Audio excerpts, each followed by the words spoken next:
বাসার এক প্রান্তে দাঁড়িয়ে একজনের ঝগড়া দেখছি, আমি আর রাহাত দুজনে। বাহ, মানুষের ঝগড়া দেখতে এত যে শান্তি লাগে কি আর বলবো। কান পেতে দুজনের ঝগড়া শুনতে পাচ্ছি। একজন বলতেছে, এই গোলামের পুত, তুই কি আমার ভাত কাপড় ঠিক মতো দেস নাকি? আরেকজন বলতেছে, ভাত কাপড় না দিলে তুই পরশটা কি? আহা, কে যে শান্তি লাগতেছে। মানুষের ঝগড়া দেখতেই একটা অন্যরকম ফিলিংস আসে। কি বলেন আপনারা? আমি আর রাহাত আমরা দুজন ঝগড়া দেখছিলাম, ঠিক তখনই একটা আটার বাটি এসে দুজনের মুখের মধ্যে লেগে গেল। দুজন একদম সাদা ভূতের মতো হয়ে গিয়েছি। এদিকে ওরা ঝগড়া করছে আর আমরা মাঝখানে মার খেলাম। তখন আমার বন্ধু রাহাত আমার উদ্দেশ্যে বলে ওঠে, রাহাত, দূর হ শালা, তোর জন্য শুধু শুধু আমার এমন অবস্থা হয়েছে। শালা, মানুষের ঝগড়া দেখার জন্য আমাকে টেনে হিসেবে এখানে নিয়ে এসেছিস, শেষ পর্যন্ত নিজে আরও ঝামেলার মধ্যে পড়ে গেলাম। এখন যদি এমন অবস্থায় বাসায় যাই তাহলে কি হবে? ওরে শালা, এখন দেখি সব দোষ আমার। শালা নিজে কল করে বলেছে একটা সিনেমা দেখাবে লাইভ, তাও আবার সরাসরি, তাই জন্য এসেছি। আর এখন বলছে নাকি আমি তাকে নিয়ে এসেছি। আল্লাহ, তুমি আমারে উপরে উঠায় নাও। এই হারামি বাটপার বন্ধু আসলে এমন একটা বন্ধু যার কপালে আছে তার জীবনটা তেজপাতা হয়ে যাবে। এমন বন্ধু থাকলে শত্রু আর বিপদ কেন, কোনো কিছুর অভাব হবে না। এগুলো বলতেছি হালাকে তখনই হারামজাদা আমার উদ্দেশ্যে বলে ওঠে, আরে দোস্ত, একটা কথা বলতাম তোকে। আসলে কিছুদিন না মনটা বলতেছে কিছু চুরি করি, কিছু চুরি করি, কিন্তু কি করব বল? খুব ইচ্ছে করছে, কিন্তু কিছুই করলে ভালো হয় বলতো। হারামজাদা, আমাকে নিয়ে শুধু চুরি করার ধান্দা। শালা, তোর জন্য মায়ের কাছে কেলানো খাইতে হয় আমাকে। রোজ রোজ এভাবে বিচার দেওয়া আর মায়ের খাওয়া ভালো লাগে না। হারামজাদা, নিজে চুরি করিস আর আমার দোষটা বলে দিস। নিজে তো একেবারে সাধু মহারাজ হয়ে যাস আম্মুর সামনে। আম্মু বললে মনে হয় তুই একটা ফেরেস্তা, আর সব দোষ আমার, সব শয়তানের দোলামি। হারামজাদা, তোর জন্যই তো কবে থেকে বাসা থেকে আম্মু আমাকে বের করে দেয় সেটাই জানি না। ওরে, তুই তো হচ্ছিস আমাদের গুরু, আর তুই যদি এসব কথা বলিস তাহলে হবে নাকি? চল, রফিক চাচার একটা ছাগল আছে, ওইটা মেরে দিই। ওরে শালা, রফিক চাচার মায়ের সাথে প্রেম করিস আর বলতেছিস রফিক চাচার মায়ের এত বড় সর্বনাশ করে দিবি? তুই যদি ছাগলটা মেরে দিস তাহলে কি তোর কি মনে হয় রফিক চাচার মায়া তোরে রাখবো? একেবারে দাও দিয়া তোরে পিঠে কোবাবো, হারামজাদা কোথাকার। তাহলে কি করি বল? মনটা তো আনচান আনচান করছে। আচ্ছা, আমাদের তো আবার আগামীকালকে ভার্সিটি খোলা আছে, ভার্সিটিতে যাবে নাকি? ভার্সিটিতে যাওয়া না যাওয়া সেটা বড় কথা নয়, বড় কথা হচ্ছে আজকে যেহেতু চুরির কথা বললি, মনের মধ্যে একটা আশা জমেছে, চুরিটা করেই ফেলি। কি বলিস? সামনে দেখতে পাচ্ছিস রহিম চাচার হাঁস উঠতেছে, একটা মেরে দিই। রাহাত, শালা হাঁস মারবি? তাহলে হাঁস পার্টি চল, আজকে নাকি সন্ধ্যায়। শালা হাঁস মারবি? তাহলে হাঁস পার্টি চল, আজকে নাকি সন্ধ্যায়। সন্ধ্যায় ভালো, অন্ধকার থাকলে কেউ টের পাবে না। তোর মাথায় শুধু উল্টাপাল্টা বুদ্ধি আসে কেন বলতো? গতবার আম চুরি করতে গিয়ে কুকুরের তারা খাইছিলি, ভুলে গেছিস? আরে ওইটা ছিল দুর্ঘটনা, এইবার প্ল্যান একদম ফাটাফাটি। তোর ফাটাফাটি প্ল্যান শুনলেই আমার বুক ধরফর করে। দেখ, সন্ধ্যায় রহিম চাচার পুকুর পাড়ে যাব, একটা হাঁস ধরে ছবি তুলব, তারপর আবার ছেড়ে দিব। দাঁড়া দাঁড়া, এতক্ষণ ধরে চুরির কথা বলে শেষমেশ ছবি তুলবে? আর কি, আসল চুরি না, শুধু মজা করছিলাম। তুই তো ভয়ে অর্ধেক মরে গেছিস। হারামজাদা, আমি ভাবলাম সত্যি সত্যি হাঁস নিয়ে পালাবি। তা না হলে তোর মুখের ওই অবস্থা দেখতাম কিভাবে? একদিন তোর জন্যই আমার হার্ট অ্যাটাক হবে। আগে হাসির সাথে সেলফি তুলি, তারপর হার্ট অ্যাটাক নিয়ে চিন্তা করিস। শোন, আমার মনে হয় বাসায় যাই। আজকে যে আটার বাটি মুখে খাইলাম, এখনও গন্ধ বেরোচ্ছে।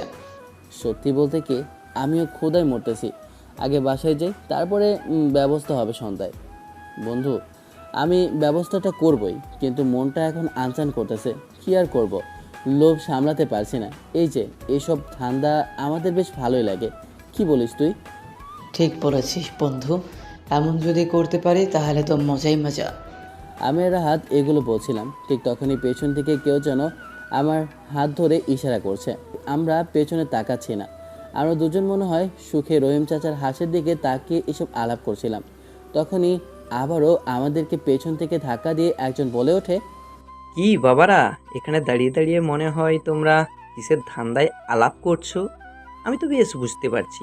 তোমরা কি ধান্দার আলাপ করতেছো? এইগুলো কিন্তু তোমরা যা করতেছো একদমই কি ঠিক করতেছো? আমার এখন কচি কচি দেখতে হাঁসগুলো তোমরা মেরে দেওয়া ধান্দা করছো। মনে হচ্ছে তোমাদেরকে আমি ধরতে পারবো না। তোমরা কি ভেবেছো? আমি ঠিকই জানি যে চোরের 7 দিন, গেরাসাতার 1 দিন। আজকে তোমাদেরকে হাতে নাতে ধরেছি। আজকে তোমাদের মায়ের কাছে আমি বিচার দিব তোমাদের দুজনকে ধরে। আমি আর রাহাত কথাটা শুনে পেছনে ঘুরে তাকিয়ে আমাদের যেন জমিনের তলা থেকে নিচ 2 ভাগ হয়ে গেল। কারণ আমাদের সামনে যে দাঁড়িয়ে আছে সে যে আর কেউ না, রহিম চাচা। আমাদের সব কথাগুলো শুনে ফেলেছে। এখন উনি তো রেগে আমাদের উপর আগুন হয়ে আছে। আমরা তো ভয়ে দুজনে একদম দাঁড়িয়ে গেলাম, বরফের মতো জমে আসি। তখনই আমাদের উদ্দেশ্যে আবারও রহিম চাচা বলে ওঠে, তোরা আমার যা ছিল সব কিছু চুরি করেছিস, আর এখন বসে মনে হচ্ছে আমার যে হাঁসগুলো আছে এইগুলো চুরি করার ধান্দায় আছিস, তাই না? না চাচা, আপনি যা ভাবছেন তা একদমই ঠিক না। আমার মতো মাসুম বাচ্চা এই এলাকার মধ্যে একটাও পাবেন না। আসলে এইগুলোর পেছনে কার হাত আছে আপনি জানেন? এই সবগুলোর পেছনে আমার বন্ধু রাতের হাত আছে। ওই শালা, ওই হারামজাদে আমাকে এইসব করতে বলেছে। আমি এসবে একদমই নেই। শুধু শুধু আপনি আমাকে কিছু বলবেন না। আমি কিছুই জানি না। আমি এখানে শুধু এসেছি, এই তো আমাকে নিয়ে এসেছে। আমি কিচ্ছু জানি না। বিশ্বাস করেন, এসবের মূল নষ্টের গোড়া আমার এই বন্ধু রাহাত। এসব বলে আমি রহিম চাচাকে বোঝানোর চেষ্টা করছি, কিন্তু চাচা তো অন ফায়ার। এতটা রেগে আছে যে মনে হচ্ছে কখন যে আমার পেটের ভেতরে একটা ছুরি ঢুকে আমাকে ওখানেই মেরে ফেলে। আল্লাহ জানে। আর রাখবেই বা না কেন? চাচার এমন কোনো কিছু আছে যে আমরা চুরি করে খাইনি? আর ওনার কাছে তো আমরা মনে হয় একদম চোর। আর উনি আমাদেরকে ধরেছেন। আরে গ্রাম থেকে এগুলো করার অন্যরকম একটা মজাই আছে। আপনারা যারা আছেন তারা অবশ্যই বুঝতে পারবেন। ওরে বাবা, তুই আমাকে এমন বুঝ দিয়ে লাভ নেই রে বাবা। আমি এইগুলো ঠিক বুঝি। আমি জানি তুই কত নম্বর শয়তান আর কত নম্বর ফাজিল। তুই হচ্ছিস নষ্টের গোড়া। তুই তোদের ভার্সিটির লিডার। তুই আমাদের এই এলাকার মধ্যে শয়তানের বাপ। তোকে যদি আমি ছেড়ে দিই তাহলে সাক্ষাৎ একটা ইবলিসকে ছেড়ে দেওয়ার সমান হবে। তুই যে নাটোরের গুরু, ওই নাটোরের গুরুরে যদি আমি সোজা না করতে পারি তাহলে দেখবি পুরো পোলাপাইন কেউ সোজা হবে না। অবস্থার অবনতি ভালো যাচ্ছে না, কী করা যায়? তখনই দেখলাম সামনে দিয়ে রহিম চাচার মেয়ে যাচ্ছে। তখনই রহিম চাচার মেয়েকে ডাক দিয়ে বলে উঠলাম, এই জরিনা, শোন তো, শুনে যা, একটা কথা আছে।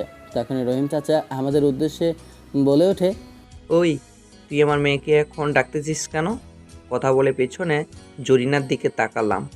পাশে আমি দাঁড়িয়ে আছি ক্ষেতের একটা আইলের মাঝে। দুপাশেই পানি আর একটু কাদা আছে। অন্য পাশে তখনই ওই ফাজিল ছেলে দুটো আমাকে ধাক্কা দেয়। আমি একদম কাদায় গড়াগড়ি। ভাই চল এবার পালা। রহিম চাচাকে তো ধাক্কা দিয়ে কাঁধায় ফেলেছি। এখন যদি দাঁড়িয়ে থাকে তাহলে খবর আছে। আমি তো দিলাম দৌড়। পেছন থেকে আমার এমন দৌড় দেখে সামনে জরিনার দিকে তাকিয়ে ভয় আবির আমার উদ্দেশ্যে পড়ে ওঠে। ভাই, যা করেছিস ভেবেচিন্তে করেছিস তো? ধাক্কাটা যে দিয়েছিস, কাকে দিয়েছিস দেখেছিস? তোর শ্বশুর মশাইকে। আরে, নিজের শ্বশুরকে কেউ এভাবে ধাক্কা দিয়ে ফেলে দেয়? তোর মতো মানুষ হয় না রে। আহা জরিনা, তোমার জন্য খুব কষ্ট হচ্ছে। তোমার জামাইটা তোমার সাথে কত বড় একটা বেইমানি করেছে দেখেছো? তোমার নিজের বাপকে কাদার মধ্যে ফেলে দিয়ে নিজে পালিয়েছে, চিন্তা করেছো? এখানে প্যাঁচ লাগিয়ে আমি তো দিলাম দৌড়। এখন রহিম চাচা আমার পেছনে দৌড়াবে নাকি ওর পেছনে, নাকি আমার শেষের কথাটা শুনে উনি জরিনাকে জিজ্ঞেস করবে? খুবই টেনশন আর বিবেকহীন একটা অবস্থায় পড়ে গিয়েছে। আমাকে আর বাইকে আমার তো কাজ হচ্ছে ওনাকে একটা টেনশনের মধ্যে ফেলে দেওয়া। আমি তো দৌড়ে ওখান থেকে যেতে লাগলাম। আমার কথাগুলো অবশ্যই রাহাত শুনেছে। আমি দৌড়াচ্ছি আর যার পথে রাহাত আমারও তো সে অনেক গালি দিচ্ছে। শালা, তুই আমার বন্ধু না, তুই আমার শত্রু। শালা, তুই আমার নামে যা আছে সব কিছু বলেছিস। আজকে তোরে একবার হাতের কাছে পাই, এরপর তোর হাড্ডি গুড্ডি ভেঙে আমি টুকটুকি বাঁচাবো। শালা, তোর জন্য আমার মান সম্মান আর কিছু রইল না। সব মান সম্মান একবারেই। তুই শালা হারামি কুত্তা পিলা একটা। আমি তো মনের খুশিতে বাসায় যাচ্ছি, কী আর করার আছে, বাসার দিকে যাচ্ছি। এমনিতেই আমার মুখের ওপর তো আডা লেগে আছে। হাত মুখ ভালো করে পরিষ্কার করে আমি বাসায় প্রবেশ করব, আল্লাহ গো, বাসার মধ্যে দেখি কেউ আছে, কিন্তু বুঝতে পারছি না কে। একপাশে লোকে আমি দেখছিলাম বাসার ভেতরে। ভাবি দেখেন, আপনার ছেলের এমন অত্যাচারে আমার আর থাকা যাচ্ছে না। আমার কি, গ্রামের মধ্যে যত মানুষ আছে কারোর থাকা সম্ভব হচ্ছে না। আপনি একজন সম্মানিত মানুষ, আপনি এই এলাকার চেয়ারম্যান, আর আপনার ছেলের এমন অবস্থা, আমরা কি করব বলেন? আপনার ছেলের এমন অত্যাচার আমরা আর মানতে পারছি না। আপনার ছেলেকে আপনি কি বিচার করবেন করেন। দেখেন ভাইজান, ছেলেটাকে অনেক আদরে বড় করেছিলাম, কিন্তু ছেলেটা এমন দিন দিন বাদর হয়ে যাবে কে জানতো। আমি তো এলাকার চেয়ারম্যান, যা লাগবে আমার থেকে নিয়ে গিয়ে খা, প্রয়োজন হলে নিজের বন্ধুদের সবাইকে ডেকে এনে সব কিছু বাসার মধ্যে কর না। আমার এত বড় বাড়ি, কিন্তু ও বাসায় থাকবে না, শুধু বাইরে বাইরে থাকবে। আর ওর নামে যে কত কমপ্লেন আসে রোজ রোজ, কি বলবো। সবার টাকা দিতে দিতে কখন যে আমি ফকির হয়ে যায় আল্লাহ জানে। ওই ছেলে প্রতিনিয়ত মানুষের জরিমানা করায়, কার কি হয়েছে আমি জানি না, কিন্তু মানুষ এসে বলে সব কিছু ওই করেছে। এখন কি করবো বলেন? আচ্ছা, ও বাসায় আসুক, ওকে আমি শেখাবো। আপনারা বলেন, এখানে কত টাকা ক্ষতিপূরণ দিতে হবে? আব্বে, ক্ষতিপূরণের কথা শুনে আমি দৌড়ে বাসায় গেলাম। বাসায় গিয়ে বলবো, রহিম চাচা, রহিম চাচা, আপনি মিথ্যা কথা বলছেন কেন? আপনার এখানে কয় টাকায় কি গিয়েছে মিয়া? কি নিয়েছি? শুধু শুধু আমার নামে মিথ্যা কথা বলতে এসেছেন এখানে? আপনার না হলেও 2-4 টাকার জিনিস হবে না, এসে এখানে আম্মুর কাছে 20,000 টাকা দাবি করছেন? এটা কোনো কথা? আরে, আমি তো আম্মুর ব্যাগ থেকে 2,000 টাকা নিলেও আপনার কাছে গিয়ে এগুলো ধরতাম না, শুধু শুধু 20,000 টাকা। কথাটা বলে শেষ করতে পারলাম না। আম্মু গাল টিপে ঠাস করে একটা থাপ্পড় দিল। আমি কি করি? কথা তো হলো, কিন্তু আমার কথা কি মেনে নিল? তুই চুপ কর, তোর জন্য সব কিছু হয়েছে। তুই কারো ছাগল চুরি করিস, কারো বা তুই কলা চুরি করে নিয়ে এসেছিস, কারো বাড়িতে হাঁস চুরি করেছিস। তোর কিসের কমতি আছে বল? আমি হচ্ছে এলাকার চেয়ারম্যান, তুই যা ইচ্ছে তাই নিবি, যা ইচ্ছা তাই করবি। আমার বাসায় যা আছে এগুলো নিয়ে কর। আমার বাসায় কোনো কিছুর কম আছে নাকি? তাহলে মানুষের জিনিস কেন ধরতে চাস তুই? তোর এভাবে রোজ রোজ বিচার আমার আর ভাল লাগছে না। তোকে এখানে রাখাটাই উচিত বলে মনে হয় না।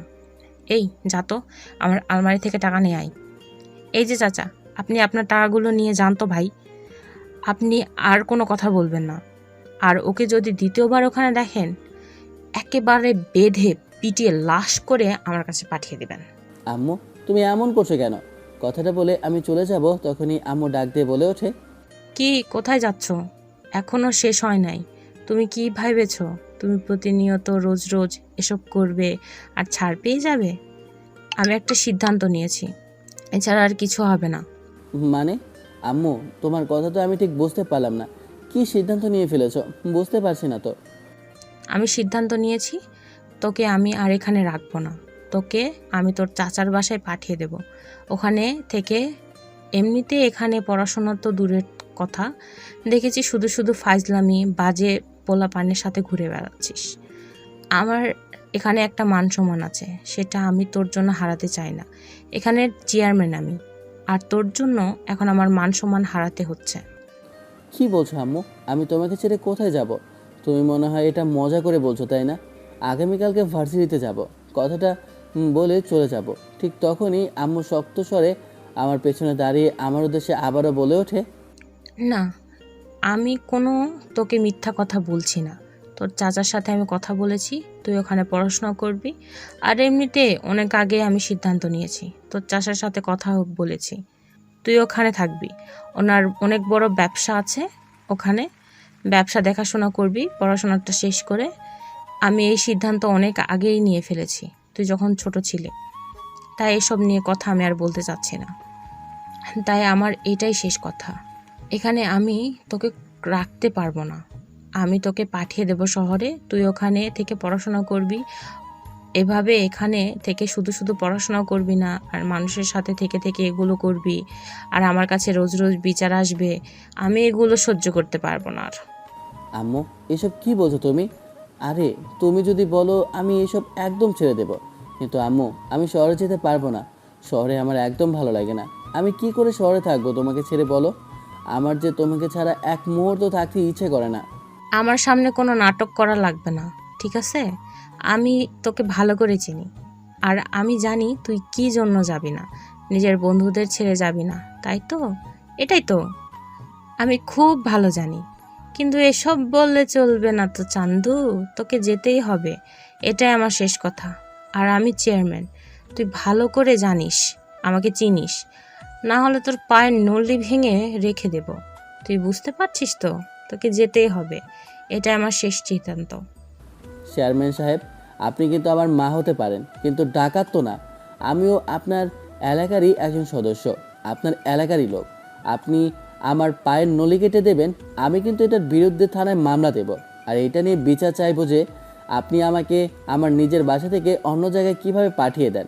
চেয়ারম্যান সাহেব, আপনার চেয়ারম্যানগিরি কিভাবে থাকে আমি তখন দেখে নেব। এমনিতে অন্যায় করেছিস, তার উপর আবার দেখি মুখের উপর বড় বড় কথা ফুটেছে। দাঁড়া 1 মিনিট, আসছি আমি। আম্মু যেন ঝাড়ু নিয়ে তখনই মারার জন্য তেড়ে আসে।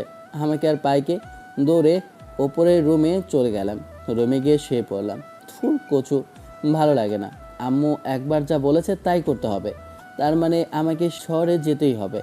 এতদিন ধরে এত ফাজলামি করেছি, আম্মু সহ্য করে এসেছে, এখন মনে হয় আর সহ্য করতে পারছে না। কিন্তু কি করব, ওই হারামজাদার জন্যই সব কিছু হয়েছে। রাহাত যদি ওই দিন ওগুলো না করতো তাহলে আজকে এমন ঝামেলার মধ্যে পড়তাম না। আর ওই রহিমের বাচ্চা একবার হাতের কাছে পেলে হালার ধুইরা একদম 12টা বাজার ছেড়ে দেব। শালার জন্য সব কিছু হয়েছে, হালা একটা নষ্টের গোড়া। এসব ভাবছিলাম আর বলছিলাম, এখন আর কি করার আছে আমার, শহরে যেতেই হবে, আম্মু যা বলেছে তাই হবে। এসব ভাবতে ভাবতে আমি ঘুমিয়ে পড়ি। আবির রুমে এসে দেখি ছেলেটা ঘুমিয়ে আছে, এখনও জামাটাও ঠিক করে রাখেনি। জামাটা ঠিক করে গায়ের উপর কম্বলটা দিয়ে আমি নিজের রুমে গেলাম। এরপর খাবারটা বেড়ে ওর রুমে রেখে দিয়ে আসলাম। আর ওর বাবার ছবির সামনে দাঁড়িয়ে চোখ দিয়ে পানি পড়ছে। আজকে যদি ওর বাবা বেঁচে থাকতো তাহলে এত কষ্ট আমাকে করতে হতো হতো না। এই জায়গায় আমাকে আসতে কত যে কষ্ট করতে হয়েছে। ওর বাবা আমাকে এত কষ্ট করে এই জায়গায় পৌঁছে দিয়েছে, কিন্তু শেষমেশ ওর বাবা এখন আর এই পৃথিবীটা নেই। এসব ভাবতেই আমার কষ্ট হয়। ওর বাবা আমাকে কত ভালোবাসতো। দুজনের মহব্বত আর ভালোবাসার একমাত্র চিহ্ন হচ্ছে আমাদের ছেলেটাই। আজকে যদি ওর বাবা বেঁচে থাকতো তাহলে কত খুশি হতো। এসব ভাবতে ভাবতে চোখ দিয়ে পানি পড়ছে।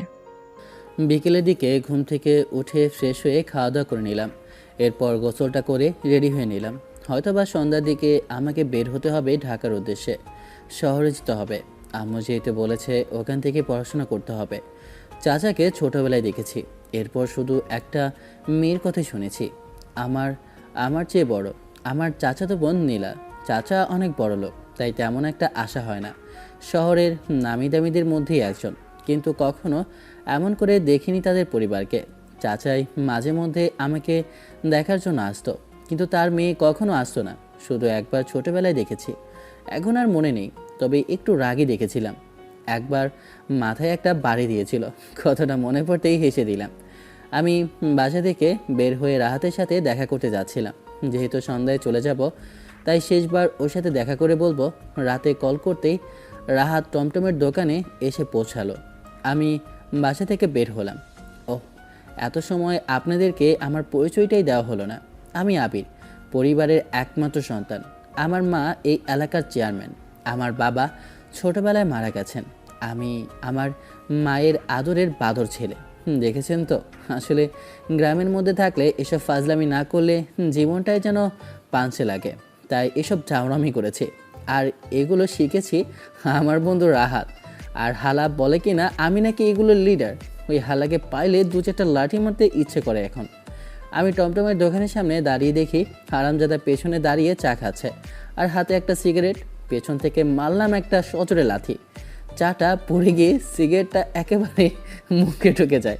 পেছন ফিরে আমার উদ্দেশ্যে অমনি চেঁচিয়ে বলে ওঠে, হারামজাদা, লাথিটা মেরেছিস একবারে পাশার মধ্যে। চাটা পড়ে গেল। দুঃশালা, এমন করে কেউ মারে? আর হঠাৎ করে কল করলি যে কেন? মাইটাকে একটু বেশি খেয়েছিস নাকি খালাম্মার কাছে? দুই শালা, তুই বেশি কথা বলিস। আমি আর এখানে থাকছে না, আম্মু আমাকে শহরে পাঠিয়ে দিয়েছে, সেই জন্যই তোকে ডাকলাম। মন খারাপ করিস না, আমি চলে যাচ্ছি, হয়তো বা আবার ফিরে আসতেও পারি। আলহামদুলিল্লাহ, শুনে অনেক খুশি হলাম। হারামজাদা, তোর জন্য ওই যে রহিম চাচার সাথে আমার ঝামেলাটা বাঁধলো। শালা, তুই চলে গেলে তো অন্তত জরিনার সাথে আমার রাস্তাটা ক্লিয়ার হয়। শালা, তুই সবসময় ভেজাল আর ঝগড়া লাগিয়ে দিস। যাক, কবে যাবে বল, আমি তোকে এগিয়ে দিয়ে আসবো। সারা, তুই কিভাবে ভাবলি তুই চলে যাবি আর আমি বাংলা সিনেমার বন্ধুদের মতো কান্নাকাটি করব আর বলবো, বন্ধু তুই চলে গেলে আমার কি হবে? আরে হারামি, তোর জন্য সব হয়েছে। তুই তো হালা আমাদের লিডার, আর তুই চলে গেলে পুরো এলাকাটাই তো শান্তিতে থাকতে পারবে রে। তুই শালা যখনই কলেজে যাস সব মেয়েরা তোর ওপর ক্রাশ খায়, আর আমার দিকে তো হালা একটা মেয়েও ফিরে তাকায় না। শালা, সব কিছুর মধ্যে তুই ভাগ বসাস, আমি কি পাই শুনি? শালা, তোর সাথে থেকে থেকে আমি শুধু বড়ই হয়ে গেলাম রে। সব কিছু তুই পেয়ে যাস, এখন তুই চলে গেলে আমি শান্তিতে রাজত্ব করব। বন্ধু, তুই তো আমার বন্ধু না, শত্রু। ভেবেছিলাম তুই কষ্ট পাবে, কিন্তু হারামজাদা খুশিতে নাচানাচি করছিস। দাঁড়া তবে রে। কথাটা বলে আমি ওকে মারার জন্য তেড়ে গেলাম। রাতকে আর পাইকে ও তো দৌড়ে একদম একটানে পালিয়ে গেল। আমি ওকে একবার হাতের কাছে পাই, তারপর দেখাবো। শালা, তুই একটা বেইমান, বেইমান বন্ধু আমার। এসব বলতে বলতে আমি বাসায় ফিরলাম। বাসায় গিয়ে দেখি, বাহ, আম্মু সব কিছু রেডি করে দাঁড়িয়ে আছে। আর কি করার, খাওয়া দাওয়া করে ফ্রেশ হয়ে একদম আম্মুর সাথে গাড়িতে উঠে বসলাম। এরপর আমাদের গাড়িটা শহরের উদ্দেশ্যে রওনা দিল। কী আর করার আছে, আমি কখন যে আম্মুর কোলে মাথা রেখে ঘুমিয়ে পড়ি নিজেও জানি না। আম্মু ছোটোবেলার মতো আলতো করে আমার চুলে হাত বুলিয়ে দিচ্ছে, আর আমি আরামে ঘুমিয়ে আছি। কখন যে গাড়িটা শহরে এসে পৌঁছায় বুঝতেও পারিনি। ঘুম ভাঙতেই দেখলাম একটা ইহা বড় বাড়ির সামনে আমাদের গাড়িটা এসে থামলো। আমি আম্মুর পেছনে পেছনে গাড়ি থেকে নামলাম। তখন আম্মু আমার দিকে ফিরে বলে ওঠে, কিরে, তুই গাড়িতে কি করিস? ভেতরে আয়। বাইরে দেখে কি ভয় পাচ্ছিস? ভয় পাওয়ার কিছু নেই, এটা তোর চাচার বাড়ি। তোর চাচা তো অনেক বড় লোক, আর এখান থেকেই তুই মানুষ হবি। তোর চাচা অনেক পরিচিত মানুষজন আছে এখানে, আমি ওনার সাথে কথা বলেছি। তুই এখান থেকেই পড়াশোনা করবি। আয়, ভেতরে আয়। ভেতরে আসতেই তখনই আবিরের চাচা দৌড়ে আসেন, এসে আমাদের উদ্দেশ্যে বলে ওঠেন, আসসালামু আলাইকুম ভাবিজান, কেমন আছেন? আসতে কোনো সমস্যা হয়নি তো? আরে আবির বাবা, কি কেমন আছো তুমি? দেখি একদম চুপ, মন খারাপ। মন খারাপের কিছু নেই, আমাদের এখানে থাকলে তোমার মন ভালো হয়ে যাবে, সমস্যা নেই, আসো। আর ভাবিজান, আমি তো ভার্সিটিতে কথা বলেছি, ওর অ্যাডমিশনের সব ফাইল নিয়ে এসেছেন তো? আমি ওখানে অ্যাডমিশনের ব্যবস্থা করে দিচ্ছি, শুধু আগামী কাল গিয়ে ফাইলটা জমা দিলেই ও ক্লাস করতে পারবে, সমস্যা নেই। চলেন, বাইরে দাঁড়িয়ে কথা না বলে ভিতরে আসেন। না না ভাইজান, আসলে আমার এখন একদম সময় নেই, আমাকে এক্ষুনি বের হতে হবে। জানেন তো, এলাকার চেয়ারম্যান বলে কথা, অনেক ঝামেলার মধ্যে আছি। কয়েকটা সালিশ বিচার আমাকেই সামলাতে হবে, আর ওদিকে নতুন রাস্তার কাজের দায়িত্বও নিয়েছি, সেগুলো নিয়েও কথা বলতে হবে। তাই আমার এখানে থাকা সম্ভব হবে না। আর আপনি তো ওর বাবার মতোই, আপনি আপনার ভাইপোকে দেখে শুনে রাখবেন। ভাবির সাথে তো কথা হলো না, ভাবি মনে হয় কাজে কাজে ব্যস্ত আছেন, পরে না হয় ফোনে কথা বলে নেব, সমস্যা নেই, আমি আসছি। কথাটা বলেই আমি আবিরের হাতে কিছু টাকা দিলাম। জানি ছেলেটার জন্য আজ বুকটা ফেটে যাচ্ছে, কিন্তু কি করব, নিজের চোখের পানিগুলো অনেক কষ্টে আড়াল করে গাড়িতে বসে পড়লাম। গাড়িতে উঠতেই আর নিজেকে ধরে রাখতে পারলাম না, চোখ দিয়ে অঝরে পানি পড়তে লাগলো, বুকটা ফেটে যাচ্ছে কান্নায়। কি করব আমি, নিজের সোনা মানিকটাকে একা ছেড়ে যাচ্ছি অন্য মানুষের বাড়িতে। কখনো যে ছেলেটাকে চোখের আড়াল হতে দিইনি, তাকে এত দূরে রেখে যাচ্ছি। আমি জানি আবিরও আমার জন্য মন খারাপ করে কাঁদছে, অনেক কষ্ট পাচ্ছে, কিন্তু আমার সামনে প্রকাশ করতে চাচ্ছে না। তবে ওর ভালোর জন্যই আমাকে এই কঠিন সিদ্ধান্তটা নিতে হলো। ও যদি সত্যি মানুষ হতে চায় তবে এখান থেকেই হতে হবে। গ্রামের ওই বোকাটে ছেলেদের সাথে থাকলে ও দিন দিন আরো খারাপ হয়ে যেত। আরে আবির, এখানে দাঁড়িয়ে আছো কেন? চলো ভিতরে চলো, এখানে দাঁড়িয়ে থেকে মন খারাপ করো না। আর এমনিতেই তো আমার মায়ের সাথে আমার কথা হয়েছে, তোমার মায়ের সাথে আমার কথা হয়েছে, তুমি এখন থেকে আমাদের এখানেই পড়াশোনা করবে। আর দেখো, গ্রামে থেকে শুধু শুধু সময় নষ্ট করে লাভ কি বলো? সেখানকার ইউনিভার্সিটিগুলো তো আর এতটা খারাপ না। এখান থেকে যদি ডিগ্রি নিতে পারো তবে ভালো একটা সম্মান পাবে। এখানকার ইউনিভার্সিটিগুলো খুব ভালো আর নামি দামি। এখানে নীলাও পড়াশোনা করে, তোমার হয়তোবা সিনিয়র হবে, এবার ও মাস্টার শেষ করবে, লাস্ট ইয়ারে আছে। চলো, ও তো এখন ভার্সিটিতে আছে, আগে চলো বাসায়, তোমার রুমটা তোমাকে দেখিয়ে দেই। তোমার চাচি তোমার জন্য ভেতরে অপেক্ষা করছে, ভেতরে আসো। চাচার কথা শুনে আমি তাদের বাসার ভিতরে প্রবেশ করলাম। বাহ, বাসাটা বেশ বড়, দেখতে এত সুন্দর কি বলবো। এত সুন্দর বাসা জীবনে কখনো দেখেছি বলে মনে হয় না। এমন বাসা সবসময় সিনেমার মধ্যেই দেখা যায়, কিন্তু বাস্তবে কখনো দেখতে পাবো এটা ভাবতেও পাইনি। আসলে এত জমকালো বাসা, তাও আবার আমার নিজের চাচার।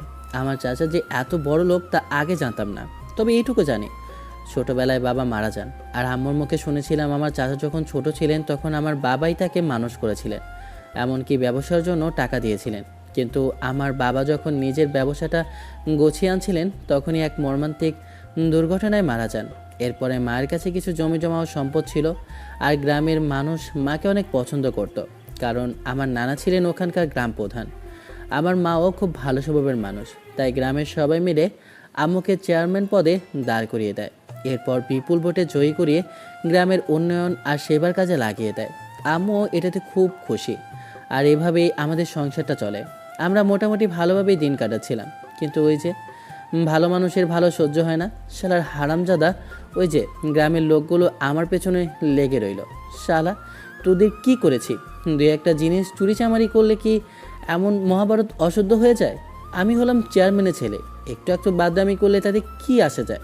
কিন্তু না, আমার মা তো আবার মহা উদার মনের মানুষ, যার কিছু হারায়নি তাকেও দ্বিগুণ ক্ষতিপূরণ দিয়ে দেয়। শালার আমার নাম ভাঙিয়ে কত লোক যে মায়ের কাছ থেকে টাকা মেরে খেলো আল্লাহ জানে। আমি এইসব হাবিজাবি ভাবছিলাম, তখনই চাচি আমাকে দেখে দৌড়ে আমার কাছে এলেন। তারপর আমাকে জড়িয়ে ধরে হাত ধরে ডাইনিং টেবিলে নিয়ে গিয়ে বলে উঠলেন, দেখো না ছেলেটা কেমন শুকিয়ে গিয়েছে। এমনিতেই ভাবি মনে হয় আবিরের একদমই যত্ন নেয় না, শুধু শুধু ওই গ্রামের মানুষের পিছনে সময় নষ্ট করে। ছেলেটার দেখো কি অবস্থা হয়েছে। ও নাকি ওনার একমাত্র ছেলে, দেখো তো কি শুকনা চেহারা বানিয়ে ফেলেছে। অনেক আগে বলেছিলাম যে আবিরকে আমাদের বাসায় পাঠিয়ে দিতে, কিন্তু কে শোনে কার কথা, সে ওখানেই রেখে দিয়েছে। শুধু শুধু ছেলেটার মুখটা কেমন শুকিয়ে গেছে দেখো। আর আবির, তুমি কি সাইফাস কিছু খাও না? আসো বাবা, টেবিলে আসো, আমি তোমার পছন্দের সবগুলো খাবার রান্না করে রেখেছি। চুপচাপ বসে তুমি আগে খাবারটা শেষ করো। চাচি যে আমার জন্য মায়ের মতো এতটা পাগল হয়ে যাবেন আমাকে দেখার পর তা সত্যিই ভাবতে পারিনি। চাচি আমাকে এতটা ভালোবাসবেন তাও কল্পনা করতেও পারিনি। তাদের মধ্যে যেন বিন্দু পরিমাণও অহংকার নেই, অথচ তারা এই শহরের কত নামি দামি আর বড়লোক মানুষ। আমার প্রতি তাদের এতটুকু ঘৃণা বা অহংকারের ছিটিফোঁটাও নেই, যা আছে তা শুধুই অগাধ ভালোবাসা। তাদের এই নিঃস্বার্থ ভালোবাসা দেখে আমি একদম হাঁ করে অবাক হয়ে তাকিয়ে রইলাম। তখনই চাচা চাচির উদ্দেশ্যে বলে উঠলেন, আরে করজ কি, ছেলেটার মাত্র বাইরে থেকে এসেছে, খাওয়া দাওয়া তো অবশ্যই করবে, তার আগে ফ্রেশ হয়ে নিক, রেডি হয়ে নিক। আর ওর জামা কাপড় দেখেছো, ওর জন্য নতুন জামা কাপড়ও কিনতে হবে। আচ্ছা আগে আসো আবির, তোমাকে রুমটা দেখিয়ে দেই, ফ্রেশ হয়ে নাও, রেডি হয়ে এসো, তারপর সবাই একসাথে খাওয়া দাওয়া করবো। হ্যাঁ চাচি, আমি আগে ফ্রেশ হয়ে নিই, এমনিতেই শরীরটা কেমন যেন লাগছে। কথাটা বলতে চাচা আমাকে আমার রুমটা দেখিয়ে দিলেন। বাহ, রুমটা তো হেব্বি সুন্দর, এত বড় রুম কখনো দেখিনি, আর খুব সুন্দর করে সাজানো গোছানো। দেখছি এখানে দরকারি সব কিছুই আছে। ব্যাগটা একপাশে রেখে সোজা ওয়াশরুমে গিয়ে ফ্রেশ হয়ে নিলাম। তবে সত্যি বলতে এখনই খাওয়া দাওয়া করতে একদমই ইচ্ছে করছে না, তাই চাচিকে বলে একটু বাইরে হাঁটাহাঁটি করার সিদ্ধান্ত নিলাম। আর বাড়িটা তো বেশ বড়, বাইরে চমৎকার একটা গার্ডেন আছে যেখানে নানা রকমের ফুল গাছ লাগানো। গাছগুলোর ফুলের সুবাসে পুরো বাড়িটা যেন সৌন্দর্যে ভরপুর হয়ে উঠেছে। আমার তো বেশ ভালোই লাগছে। পাশে আবার একটা সুইমিং পুলও আছে। আমি আশপাশ ঘুরছিলাম, ঘুরতে ঘুরতে মেন গেটের কাছাকাছি আসতেই হঠাৎ করে কারোর সাথে সজোরে ধাক্কা লাগলো। সামলাতে না পেরে সামনে থাকা একটা মেয়ের সঙ্গে সঙ্গে মাটিতে পড়ে গেল। পরেই মেয়েটা খুব রাগী গলায় চোখ বড় বড় করে আমার উদ্দেশ্যে বলে উঠল, এই ছেলে কানা নাকি? চোখে দেখতে পাস না কিভাবে হাঁটতে হয়? এখনো কি হাঁটা শিখিসনি? এক মিনিট, তুই কে? এই কথাটা বলেই রাগে চোখে আবিরের দিকে তাকাতেই তখন আবির নরম সুরে আমার উদ্দেশ্যে বলে ওঠে, সামনে থেকে মেয়েটা ধমক দিয়ে কথাটা বলল। আমি তার দিকে হাত বাড়িয়ে দিয়ে বলে উঠলাম, আসলে সরি, আমি আসলে আন্টি খেয়াল করিনি কোথা থেকে আপনি চলে এসেছেন বুঝতেই পারিনি। আর আপনি এখানে কথাটা বলে হাতটা বাড়িয়ে দিলাম। মেয়েটা তখন রাগে গজগজ করতে করতে আমার হাতটা ধরে উঠতে গেলে সোজা হয়ে দাঁড়িয়েই আবার চড়াও হয়ে আমার উদ্দেশ্যে বলে উঠল, এই ছেলে, তোর সাহস কত বড় তুই আমাকে আন্টি বলিস? এই দারোয়ান, তোরা কোথায় আছিস? এই বদমাইশ ছেলেটা বাসার ভেতরে কিভাবে প্রবেশ করলো? আর তোর সাহস কত বড় যে আমাকে আন্টি বলিস? তোর সাহস দেখে তো আমি অবাক হয়ে যাচ্ছি। আমার বাসায় প্রবেশ করে তুই আমাকে আন্টি বলছিস? আমি তখনও মেয়েটার হাতটা ধরে দাঁড়িয়েছিলাম। মেয়েটা যখন রেগে মেগে কথাটা বলল, মেজাজটা আরও একটু গরম হয়ে গেল। আমি অমনি ঠাস করে হাতটা ছেড়ে দিলাম।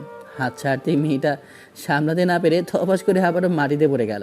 ধুলাবালি মেখে এবার আরও জোরে চিৎকার করে উঠে আমার উদ্দেশ্যে বলে উঠল, আল্লাহ গো, মনে হয় আমার কোমরটা ভেঙেই গেল। আল্লাহ, তুমি আমাকে ক্ষমা করো।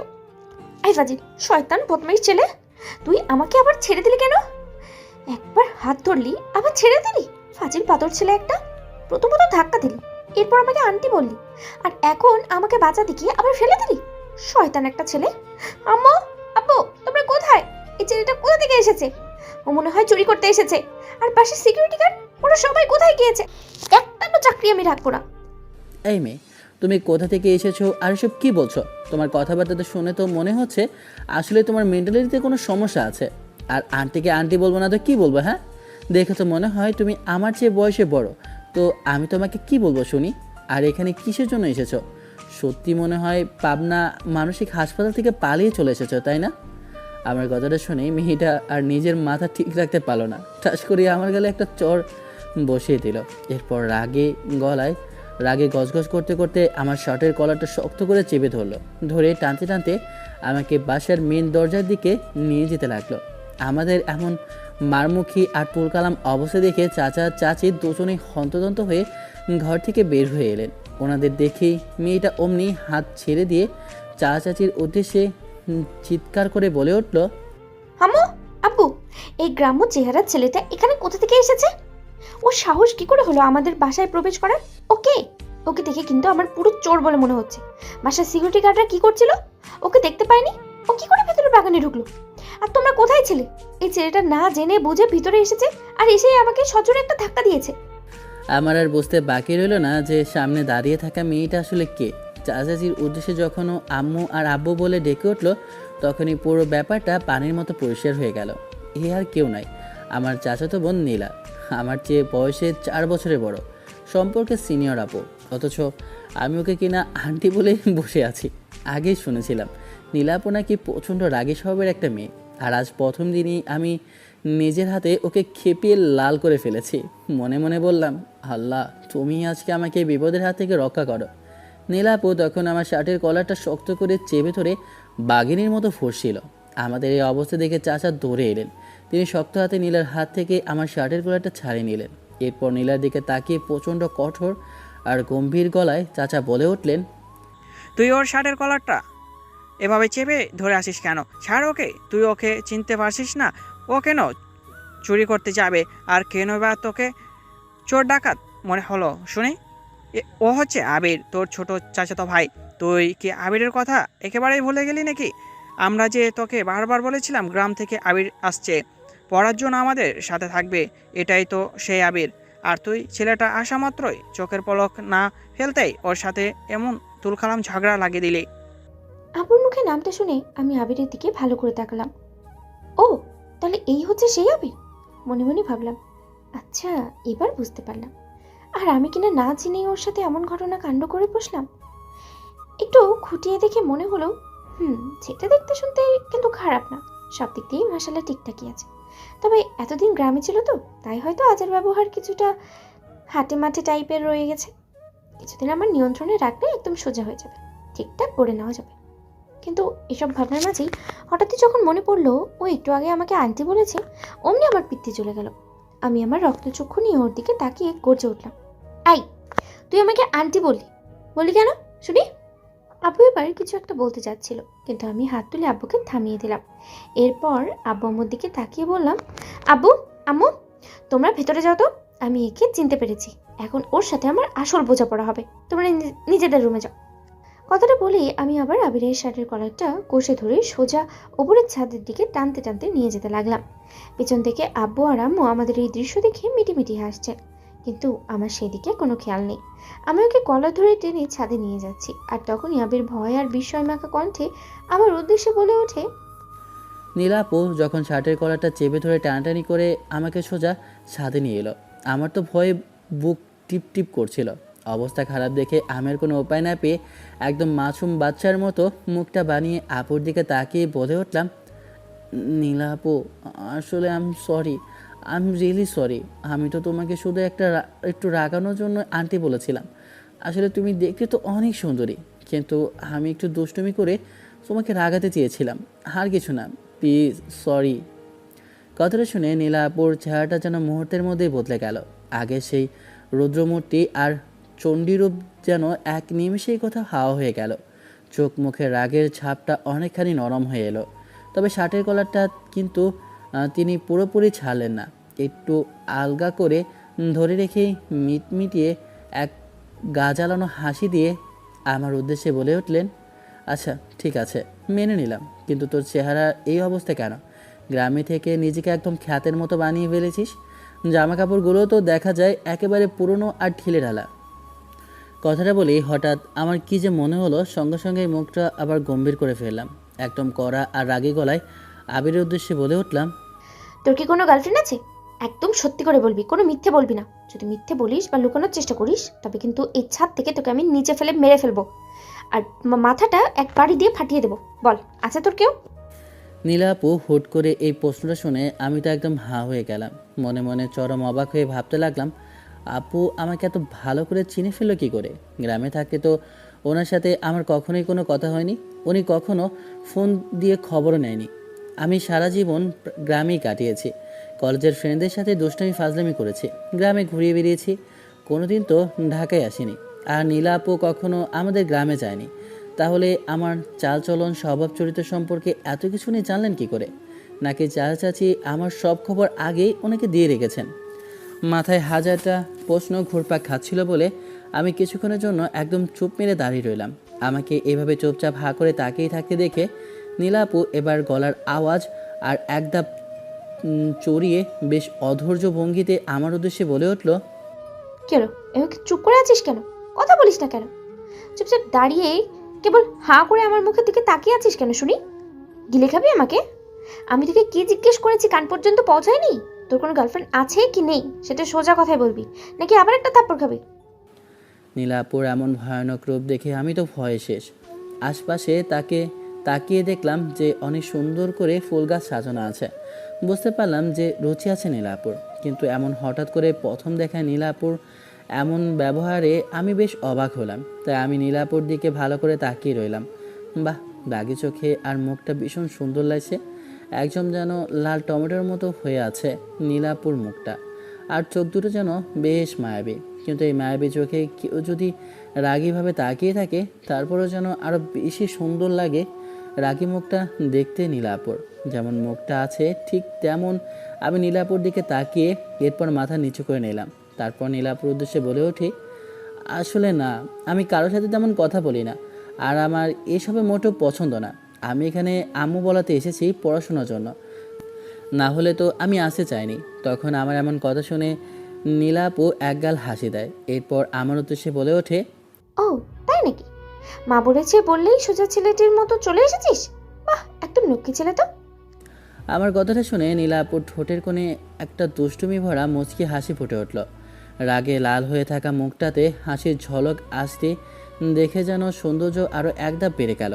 তারপর ওনার সেই মায়াবী চোখ দুটো আমার দিকে ছোট ছোট করে রেখে হাতের গ্রিপটা শার্টের কলার থেকে সামান্য আলগা করে দিয়ে আমার উদ্দেশ্যে বলে উঠল, দেখতে তো কিউট আছিস, কিন্তু প্রেম করিস না? বেশি হয়ে যাচ্ছে না? আচ্ছা যাই হোক, আমি তোর সম্পর্কে কিন্তু কিছু খোঁজ খবর নিয়ে দেখেছি। কিছু ভালো দিকও আছে, আবার কিছু খারাপ দিকও আছে। আর তুই যে মানুষের সাথে বেশি ঝামেলা করিস, এগুলো কিন্তু আমি একদম পছন্দ করি না। এসব ঝামেলা করা বাদ দিবি। আর হ্যাঁ, ভার্সিটিতে যদি অন্য কোনো মেয়ের দিকে তাকাস, তাহলে কিন্তু তোর খবর আছে। তুই প্রতিদিন আমার সাথে ভার্সিটিতে যাবি, আবার আমার সাথেই ফিরে আসবি। অন্য কারোর সাথে কোনো কথা বলবি না। ঠিক তখনই নিচ থেকে আম্মু আর আব্বু আমাদের দুইজনকে ডাকতে শুরু করলো। নীলা আপু রেগে গেলে যে এত সুন্দর লাগে তা বলে বোঝানো যাবে না। সত্যি বলতে প্রথম দেখাতেই আমি নীলা আপুর প্রেমে পড়ে গিয়েছি, একদম ক্রাশ গিয়ে ফেলেছি। এত সুন্দর মেয়ে আবার কখনো হয় নাকি? বয়সে আমার চেয়ে বড় না হলে আমি এখনই ওনাকে সোজা প্রপোজ করে ফেলতাম। জীবনে এত সুন্দর মেয়ে এই প্রথম দেখলাম, আর সে কিনা আবার আবার নিজেরই চাচাতো বোন। উনি যদি আমার চেয়ে বয়সে ছোট হতো তবে কতই না ভালো হতো, কিন্তু এখন উনি সিনিয়র, তার উপর আবার ওনার যে চণ্ডী রূপ, ভয়ে তো কিছু বলতে পারছি না।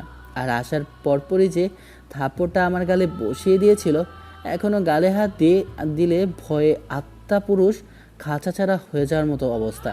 ঠিক সেই মুহূর্তে নিচ থেকে চাচা আর চাচি আমাদের দুজনকে সজোরে ডাক দিয়ে বলে উঠলেন, নীলা, তোমরা ওখানে কি করছো? চলে আসো, খাবার টেবিলে আসো। এরপর আবিরকে আবার ঘুমাতে হবে। ও এখন তাড়াতাড়ি ঘুমিয়ে যাবে। আগামীকালকে আবার তোমার সাথে ওকে ভার্সিটিতে যেতে হবে। চাচির কথা শুনে আমি আর নীলা আপু নিচে যাই। নিচে খাবার টেবিলে বসে দেখি আমার পছন্দের সব খাবার রান্না করা। আমি তো খাবারগুলো দেখে বেশ অবাক হলাম। খাবার টেবিলে বসে চাচি আমাকে খাবার দিতে লাগলো, যেন আমি তাদের বাসায় নতুন জামে এসেছি। আমি তো মহা খুশি, এ তো আমার পছন্দের খাবার দেখে। খাবারগুলো মুখে দিতে স্বাদটা যেন দ্বিগুণ। আমি এত মজার খাবার কখনো খাইনি, আর এত মজা করে কেউ রান্না করতে পারে তা আমার জানা ছিল না। খাবারগুলো মুখে দিতে যেন মুখের মধ্যে মিলিয়ে যাচ্ছিল। খুব মজা করে আমি খাচ্ছিলাম। আমার এমন খাওয়া দেখে চাচি হেসে আমার উদ্দেশ্যে বলে ওঠে, কি আবির, খাবারগুলো কেমন হয়েছে? ভালো হয়েছে তো? তোমার ভালো লেগেছে তো? এগুলো সবগুলো কিন্তু তোমার পছন্দের খাবার। কি বলবো চাচি, খাবারগুলো এত ভালো লেগেছে যে জীবনে এত সুন্দর রান্না খাবার আমি কখনো খাইনি। খুব মজা হয়েছে। আমার তো ধন্যবাদ দিতে ইচ্ছে করছে যে খাবারগুলো রান্না করেছে, বেশ সুন্দর করে খাবারগুলো রান্না করেছে। আমি কথাগুলো বলছি, তখন কেমন জানি নীলাপুর মুখটা লাল টমেটোর মতো হয়ে যেতে লাগলো। বুঝতে পারলাম না। তখন চাচি আমার উদ্দেশ্যে বলে ওঠে, ধন্যবাদ যদি দিতে হয় তাহলে নীলাকে দাও। নীলাই বরং আজকে সারাদিন তোমার জন্য এগুলো রান্না করেছে। তুমি আসবে বলে ওকে আমরা বলেছিলাম, তাই ও নিজের হাতে তোমার জন্য এত পছন্দের খাবার রান্না করেছে। আমি তো বেশ অবাক হয়ে নীলাপুর দিকে তাকিয়ে রইলাম। নীলাপুর লজ্জায় মাথা নিচু করে রয়েছে। আমি আসবো নীলাপু জানে, আর আমার জন্য এত সুন্দর করে নিজ হাতে রান্না করেছে, তাও আবার এত বড় লোক একটা মেয়ে। কিন্তু কেন বুঝতে পারলাম না। তবে রান্নাগুলো খুব মন দিয়ে করেছে, বেশ ভালোই বুঝতে পারলাম। কিন্তু কারোর জন্য কি আর এত সুন্দর করে কেউ রান্না করবে? আমি তার জন্য এমন কি স্পেশাল যার জন্য আমার জন্য ও এত সুন্দর করে রান্না করেছে? যাই হোক, এইসব কিছু মাথায় না ঢুকিয়ে খেতে লাগলাম। তখনই চাচা আমাদের দুজনের উদ্দেশ্যে বলে ওঠে, আবির, তোমাকে অ্যাডমিশন করানোর ব্যবস্থা করে ফেলেছি। আর নীলা, তুমি আবিরকে সব সময় সাথে করে নিয়ে যাবে আর নিয়ে আসবে। আর ওর জামা কাপড়ের কী অবস্থা দেখেছো? ওকে শপিংয়ে নিয়ে যাবে। আর হ্যাঁ, আর যেন কোনো সমস্যা না হয়, আমি প্রিন্সিপালের সাথে কথা বলেছি। আর আগামীকালকে একটা মিটিং আছে, ওখানে আমার যেতে হবে। চাচা কথাটা বলে ওখান থেকে নিজের রুমে চলে যায় খাওয়া দাওয়া শেষ করে। এরপর আমি খাচ্ছি, আশেপাশে নীলা আপু, পাশে দাঁড়িয়ে আছে চাচি। তখন নীলা আপু কেমন জানি না আমার পায়ে খোঁচা মারলো। আমি একটু কাশি দিয়ে উঠলাম। এরপর চাচি বলে ওঠে, কিছু হয়েছে নাকি? আমি মাথা নাড়িয়ে না বললাম। নীলা আপুর এমন ইশারা বুঝলাম না। আমি দেখলাম মিটমিট করে হাসছে নীলা আপু। বুঝতে পারছি না নীলা আপু এমন করছে কেন। আমি খাওয়া দাওয়া শেষ করে নিজের রুমে ঘুমাতে যাব, তখনই নীলা আপু আমার রুমে এসে বলে ওঠে, আবির, একটু এদিকে আসো না, খুব ভয় লাগছে। নীলা আপু কেমন জানি না ভয় আছে। আমি নীলা আপুর কাছে গেলাম। তখন উনি বলল ওনার রুমে জানি কোনো কিছু আছে। তাই আমি নীলা আপুর রুমে গেলাম। তখন দেখলাম সামনে একটা তেলাপোকা। তেলাপোকাটা তখনই নীলা আপুর সামনে দিয়ে যেতে নীলা আপু ঠাস করে আমাকে শক্ত করে জড়িয়ে ধরে। আমার যেন পুরো শরীরটা বিদ্যুতের মতো চমকে ওঠে। নীলা আপুর এমন জড়িয়ে ধরা দেখে আমি তো বেশ অবাক হয়ে নীলা আপুর দিকে তাকালাম। এরপর তেলাপোকাটা ওখান থেকে চলে যায়। নীলা আপু আমাকে ছেড়ে দেয়। এরপর লজ্জায় আমাকে ধাক্কা দিয়ে রুম থেকে বের করে দিয়ে দরজাটা লাগিয়ে দেয়। কিছুই বুঝলাম না। আসলে মেয়ে মানুষের কিছু বোঝা যে অনেক বেদনাদায়ক, এগুলো বোঝাচ্ছে না বোঝাই ভালো। এসব ভাবতে ভাবতে রুমে এসে ঘুমাতে যাব, তখনই ফোনটা বেজে ওঠে। দেখি আমার বন্ধু রাহাত কল করেছে।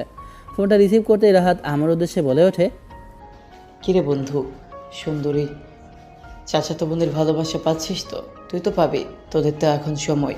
আমরা তো কোথা থেকে আসা গরিব একজন মানুষ। বল, আমাদের কপালে তোর মতো এমন ভালোবাসা জুটবে নাকি? শহরের সিনিয়র চাচা তোমাদের ভালোবাসায় মনে হয় আমাদেরকে ভুলেই গিয়েছিস।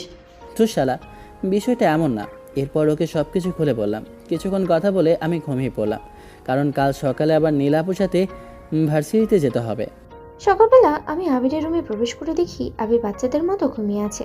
আমি একপাশে বসে ওর দিকে এক দৃষ্টিতে তাকিয়ে আছি। আমি মনে মনেই বলছি, আবির তুমি এত কিউট কেন? হ্যাঁ, তোমাকে দেখলে এত ভালো লাগে কেন? আব্বু আম্মু যদি না বলতো হয়তো বা কখনো আমি তোমার প্রতি এতটা আগ্রহ দেখাতামও না। কিন্তু কি বলবো বলো, তোমার প্রতি আগ্রহ দেখাতে গিয়েছে আমি তোমার প্রেমে পড়ে গিয়েছি। তোমাকে ভালোবেসে ফেলেছি নিজের মন থেকে। তোমাকে ছাড়া অন্য কোনো পুরুষকে এই মনটা আর দিতে পারবো না। তোমাকে জিতিয়ে ফেলেছি। তুমি যে আমার মনের পুরুষ, আমার মনের মানুষ। আর আমি কারোর কথা ভাবতে পারি না, তুমি বোঝো না? নাকটা ধরেই টেনে ধরলাম, এরপর কপালে একটা চুমু খেলাম। আমি বসে আছি ওর দিকে তাকিয়ে এক দৃষ্টিতে। সকালবেলা কারো নরম হাতে স্পর্শে ঘুমটা ভেঙে যায়। চোখ খুলে নিজেকে নিজের রুমে আবিষ্কার করলাম। সামনে তখনই নীলাপুকে দেখলাম। সেজেগুজে দাঁড়িয়ে আছে আর আমাকে ডাকাডাকি করছে। ঘুম থেকে চোখ ডলতে ডলতে তাকিয়ে আমি তো ক্রাশ খেলাম। নীলাপুকে তো যেন একদম পরীর মতো লাগছে। কিছুক্ষণ তাকিয়ে থাকলাম, এরপর ধমক দিয়ে আমার উদ্দেশ্যে নীলাপু বলে উঠল, কি হয়েছে? এভাবে তাকিয়ে রয়েছে কেন? এভাবে তাকিয়ে না থেকে রেডি হও তাড়াতাড়ি। এমনিতে অনেক বেলা হয়ে গেছে, সে কখন থেকে তোমাকে ডাকছি। নীলাপুর কথা শুনে আমি লাফ দিয়ে বিছানা থেকে উঠে পড়লাম। এরপর ওয়াশরুমে গিয়ে ফ্রেশ হয়ে নিচে আসলাম। একসাথে খাওয়া দাওয়া করে আমি আর নীলাপু দুজনে একসাথে ভার্সিটি যাওয়ার উদ্দেশ্যে রওনা দিলাম। তখন চাচা বলল গাড়িটা নিয়ে যেতে, কিন্তু নীলাপু বলল রিক্সায় করে যাবে। বুঝলাম না কী জন্য। আমরা মেইন রোডে দাঁড়িয়ে আছি, তখন একটা রিক্সা এসে আমাদের সামনে দাঁড়ালো। নীলাপু ভার্সিটিতে যাওয়ার জন্য রিক্সাটা ঠিক করলো। আমি রিক্সার এক প্রান্তে বসে আছি, অন্য প্রান্তে নীলাপু। এমন অবস্থা দেখে নীলাপু রাগী গলায় আমার উদ্দেশ্যে বলে ওঠে, কি সমস্যা তোমার? রিক্সার উপরে বসে আছো কেন? হ্যাঁ, পড়ে যাবে না? এভাবে ওখানে কেউ এক পাশে বসে থাকে নাকি? আর কাছে আসো।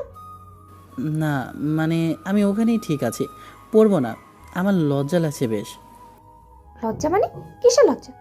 কথাটা বলে আমি আর আবিরের হাতটা টান দিতেই আবির একদম আমার পাশাপাশি চলে আসে। এরপর ওর হাতটা একদম আমার কাঁধে রাখি। তারপর আমি সোজা ওর পেটে হাত দিয়ে ধরে রইলাম।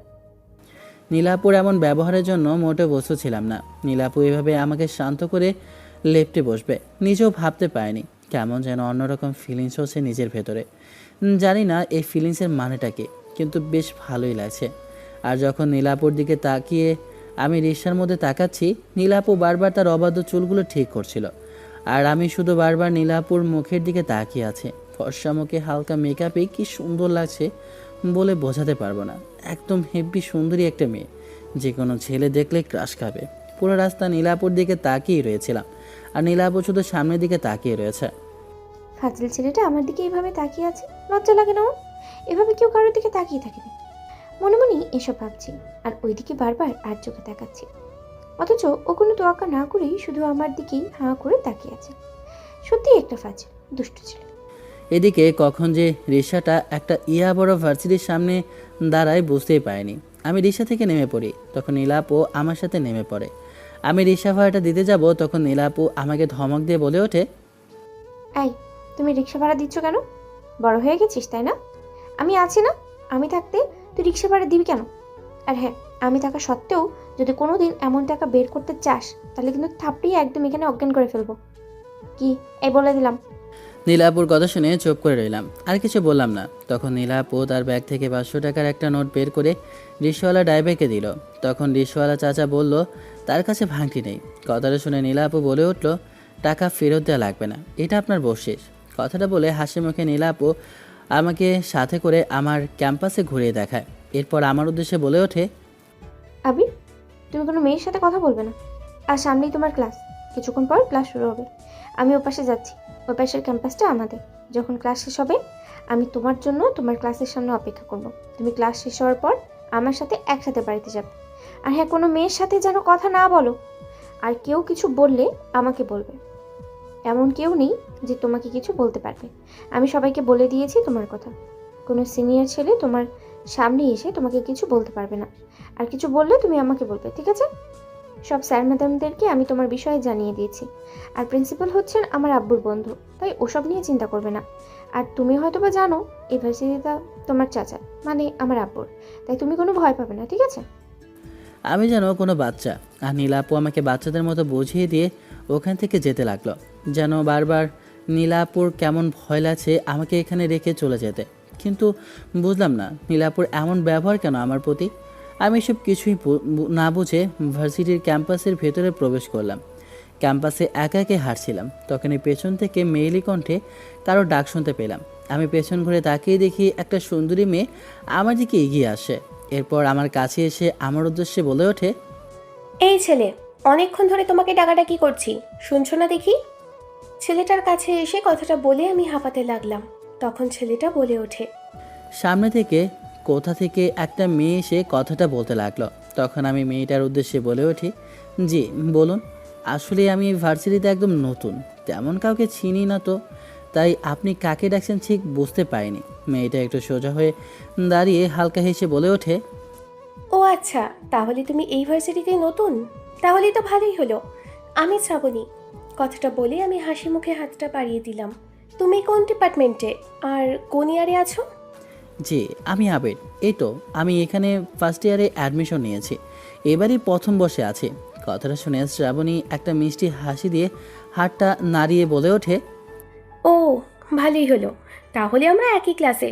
যাই হোক, তোমাকে দেখে ভেবেছি তাহলে আমরা দুজন আজ থেকে বন্ধু। আমারও তেমন এখানে কোনো বন্ধু নেই, আমি তেমন কাউকে বন্ধু বানাইনি। আর তোমাকে দেখে মনে হয় তুমি খুব ভালো ছেলে, গ্রাম থেকে এসেছো। গ্রামের সহজ সরল ছেলে আমার ভালো লাগে। এখানে সব প্যাচের ছেলে মেয়ে, সবার মধ্যেই প্যাচ থাকে। শহরের ছেলে মেয়ে আমার একদমই পছন্দ না। আর তুমি সাদাসিধে, দেখতে অনেক কিউট, তাই তোমাকে ফ্রেন্ড বানানো কোনো মন্দ কিছু হবে না। আমি আর না করলাম না, শ্রাবণীর দিকে হাতটা বাড়িয়ে দিয়ে দুজনেই বন্ধুত্বের হাত মিলিয়ে ফ্রেন্ডশিপ করে নিলাম। এরপর দুজনে একসাথে নিজেদের ক্লাসে গেলাম। ক্লাস শেষ করে হাসি মুখে গল্প করতে করতে দুজন বের হচ্ছি। ক্যাম্পাসের সামনে দাঁড়িয়ে কথা বলছি, তখনই কোথা থেকে নীলা আপু চলে আসে। এসে আমাদের সামনে দাঁড়িয়ে রেগে গিয়ে বলে ওঠে, এই তোদের হাসাহাসির আর গল্প শেষ হয়েছে? আবি তোকে না আমি বারবার বলেছিলাম কোনো মেয়ের সাথে কথা বলতে না, তুই আবার আমার কথা অমান্য করলি? আমি আর শ্রাবণী কথা বলছিলাম, ঠিক এমন সময় হঠাৎ করে নীলা আপু চলে আসে। নীলাপুর এমন এন্ট্রি দেখে তো আমার গলা শুকিয়ে গেল। নীলাপুর রেগে একদম ভয়ানক রূপ ধরে আমার দিকে তাকিয়ে আছে। আমি তো ভয়ে শেষ। তখন এভাবে নীলাপুকে আমার সামনে রাগে গলায় কথা বলতে দেখে শ্রাবণী নীলাপুর উদ্দেশ্যে বলে ওঠে, নীলা আপু, আপনি আমাদের প্রায় 4 বছরের সিনিয়র, আর আপনি আমাদের জুনিয়র ক্লাসের মধ্যে ক্যাম্পাসে কি করছেন এখানে? আর আবিরের সাথে কি কথা বলছেন? আর আবিরের সাথে এমন কথা বলছেন কেন?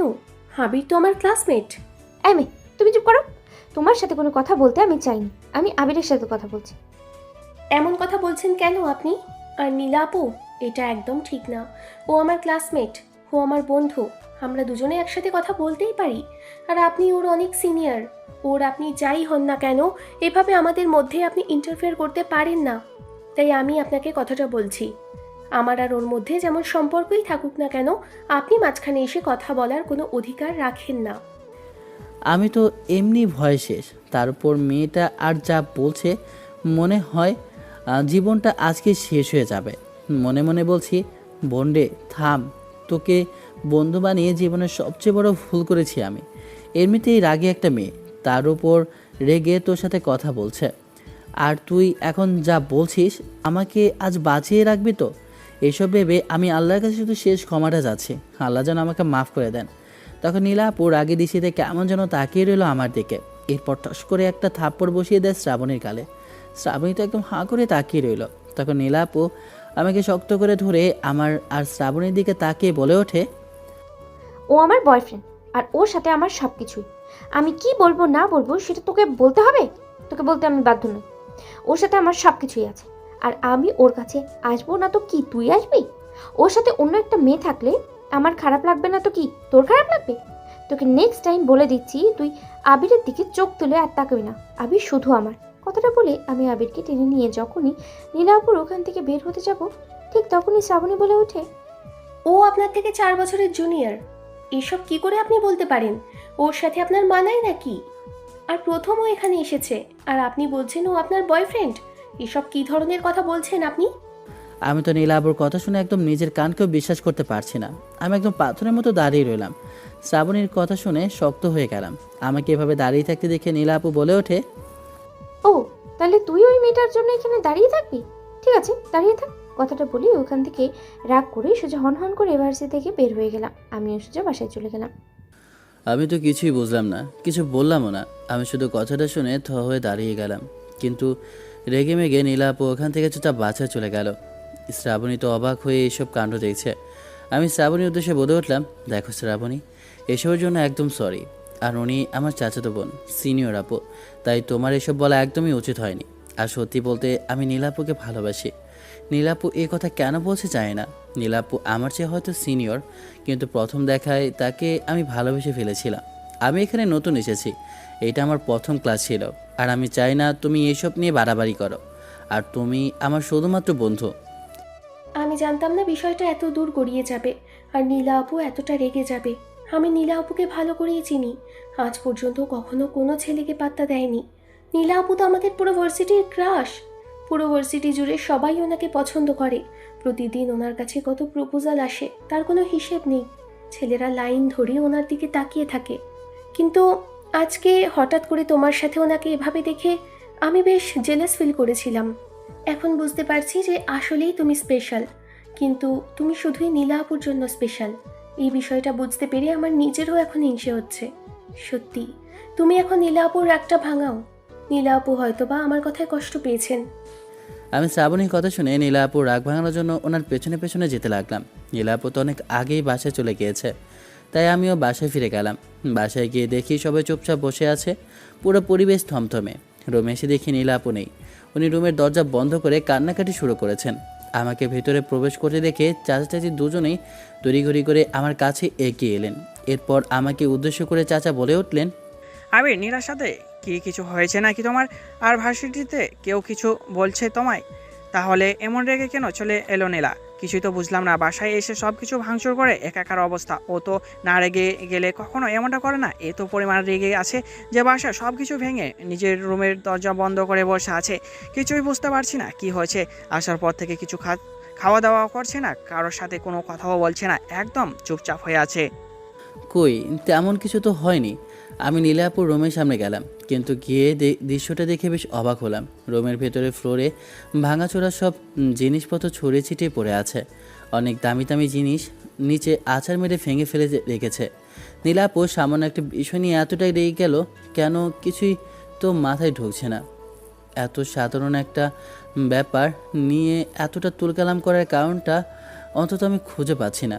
কিন্তু ঠিক কেন এমনটা হলো এখনও বুঝতে পারছি না। আমি নীলাপুকে অনেক ডাকাডাকি করলাম, কিন্তু ও আমার কোনো কথাই শুনো না।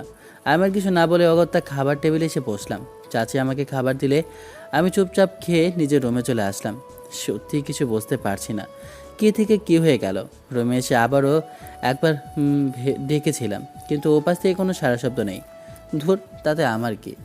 আমি তো এখানে কিছুই করিনি, তাহলে অযথাই রাগ করার কোনো যুক্তি আছে? এসব ভাবতে ভাবতেই বিকেলে একটু ঘুমানোর চেষ্টা করলাম। প্রথমে ঘুম আসছিল না, কিন্তু পরে জোর করে চোখ বুজে ঘুমিয়ে পড়লাম। কিন্তু ঘুম ভাঙতেই আমি চরম অবাক। চোখ মেলে দেখি আমার আম্মু, চাচি আর তারা সবাই গভীর মুখে আমার রুমে বসে আছেন। পরিবেশটা এমন যেন আমি বিরাট বড় কোনো অপরাধ করে ফেলেছি, আর ঘুম ভাঙা মাত্রই আমাকে এখন ফাঁসির কাঠগড়ায় দাঁড় করানো হবে। আমি ঘাবড়ে গিয়ে ঘুম থেকে উঠতে যাব, ঠিক তখনই আম্মু আমার একদম কাছে এসে, তুই মেয়েটাকে কষ্ট দিয়েছিস কেন শুনি? মেয়েটা আজকে সারাদিন কিছু খাওয়া দাওয়া করেনি। তুই নিজে তো পেট পুড়ে খেয়ে দে দিব্যি আরামসে ঘুমে কাদা হয়ে আছিস, কিন্তু ওই মেয়েটার কথা একবারও ভেবেছিস? তোর মতো স্বার্থপর আমি আমার জিন্দেগিতে দেখিনি। একটা মানুষ তোর জন্য এত কিছু করার পরেও তুই কি করে এত স্বার্থপর হয়ে যেতে পারলি আমার মাথায় আসে না। আজকে তোর জন্য মেয়েটার এই অবস্থা, চুপচাপ বসে আছে, কারোর সাথে কথা বলছে না, কিছু খাচ্ছে না। এসবের দায়ভার কে নেবে শুনি? আরে ভাবি, থামুন তো। শুধু শুধু ওর দোষ কেন দিচ্ছেন? আমরা তো বুঝতে পারছি যে কেন, কি জন্য নীলা এমন করেছে। তাহলে শুধু শুধু আবিরের ওপর রাগ ঝাড়ছেন কেন? ছেলেটার গায়ে এভাবে হাত তোলার কি দরকার ছিল? আমি তো কিছুই বুঝতে পারছি না। হঠাৎ আম্মু এসে গালের মধ্যে ঠাস করে একটা থাপ্পড় বসিয়ে দেওয়ার পর এসব কথা বলতে লাগলো। সবাই আমার রুমে এসে এসবের এভাবে কী নিয়ে কথা বলছে আমার তো মাথায় কিছুই ঢুকছিল না। তবে তাদের কথা শুনে এবার নিশ্চিত হলাম যে নীলা আপু চরম রেগে আছে আর রাগ করে খাওয়া দাওয়া একদম বন্ধ করে দিয়েছে। আর তারা ধরে নিয়েছে এসবের পেছনে একমাত্র দায়ী আমি। কিন্তু তারা কি জেনেছে বা কি বুঝেছে কিছুই আমার বোধগম্য হচ্ছিল না। আম্মু এভাবে ঠাস করে থাপ্পড় মারার পর আমি বিষণ্ণ মুখে গালে হাত দিয়ে বসে রইলাম। আজ পর্যন্ত আম্মু কখনো আমার গায়ে হাত তোলেনি। জীবনে প্রথমবার আজ আমার গায়ে হাত তুলল। আমি এভাবে মুখ থমথমে করে বসেছি দেখে আম্মু আবার আমার একদম কাছে এগিয়ে এসে সোজাসুজিভাবে বলে উঠল, দেখ, এখন আর এসব ভেবে চিনতে বা বলে কোনো লাভ নেই। যা হওয়ার হয়ে গেছে। আমি কাজে ডেকে এনেছি, তুই একদম বেশি কথা না বলে এগুলো পরে তৈরি হয়ে নে। আমি তো কিছুই বুঝতে পারছি না আম্মু এসব কী বলছে। এখানে কাজে কেন এসেছে? আবার আমাকে এসব শেরওয়ানি পাজামা পরার জন্য কেন বলছে? কিছুই মাথায় ঢুকছে না। আমি কিছু বলতে গেলেই আম্মু ধমক দিয়ে একদম চুপ করে দিল। তারপর সোজা আদেশ করলো এগুলো জলদি পরে নিতে। বাধ্য হয়ে আম্মুর ভয়ে আমি জামা কাপড়গুলো পরে নিলাম। আম্মু আর চরম রেগে আছে। আম্মুর এমন তাণ্ডব রূপ দেখে চাচাচি পর্যন্ত ভয়ে টু শব্দটাও করছে না, চুপচাপ দাঁড়িয়ে আছে।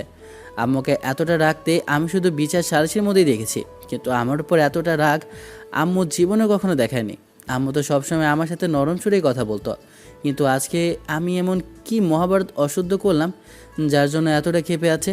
তখনই আম্মু বলে বসলো আজকে নাকি আমার বিয়ে। আমি তো আকাশ থেকে পড়লাম, হঠাৎ করে বিয়ে? আমি কি ভুল করেছি ভাই, যার জন্য ডিরেক্ট আমার বিয়েটাই দিয়ে দিচ্ছে? আর বর কনেকে খুনিটাই বা কে সেটাও তো আমি জানি না। কী আর করার, এভাবে জোর জবরদস্তি করে ঘুম থেকে তুলে কাউকে ছাদনাতলায় বসিয়ে বিয়ে দেওয়া, এটা তো স্বপ্নের মতো লাগছে। আপনার জীবনে যদি এমনটা হতো বলেন তো আপনি কি করতেন? আমি জানি আপনারা হলে তো বেশ আনন্দ করে নাচতে নাচতে ঠ্যাং ঠ্যাং করে বিয়েটা করে ফেলতেন, কিন্তু আমার লেগেছে চরম বিপদ। আমি তো প্রথম দেখাই ভালোবেসে বসে আছি একজনকে, সেটা হচ্ছে আমার ওই খিটখিটে রাগী সিনিয়র চাচাতো বোন নীলাকে। কিন্তু এখন আমার বিয়েটা কার সাথে হচ্ছে সেটাই বুঝতে পারছি না। আর আমার অপরাধটা কি তাই তো ধরতে পারছি না। শাস্তি হিসেবে একেবারে বিয়ে, আর আম্মু যার চেহারা হয়ে আছে দ্বিতীয়বার কিছু জিজ্ঞেস করার মতো সাহসও পাচ্ছিলাম না। পুরো বাড়িময় একদম থমথমে নীরবতা। আশেপাশে কেমন যেন একটা গুঞ্জন আর অস্পষ্ট শব্দ হচ্ছে। কিসের শব্দ ঠিক বুঝতে পারছি না। দেখতে দেখতে কাজে এসে সইটই করিয়ে আমার বিয়েটাও সম্পন্ন করে ফেললো। বিয়ে শেষ হতেই আমাকে দোতলার একটা রুমের সামনে নিয়ে যাওয়া হলো। রুমের ভেতরে এখনও ভালো করে তাকিয়ে দেখা হয়নি, তবে দরজার ফাঁক দিয়ে দেখলাম সুন্দর করে ফুলের মালায় রুমটা সাজানো। কিন্তু ফুলসজ্জায় এই ঘরের ভেতরে বসু বেঁধে বধূ সেজে কে বসে আছে আমি বিন্দুমাত্র জানি না। আমি কাঠের পুতুলের মতো ঘরের দরজার সামনে থমকে দাঁড়িয়ে আছে।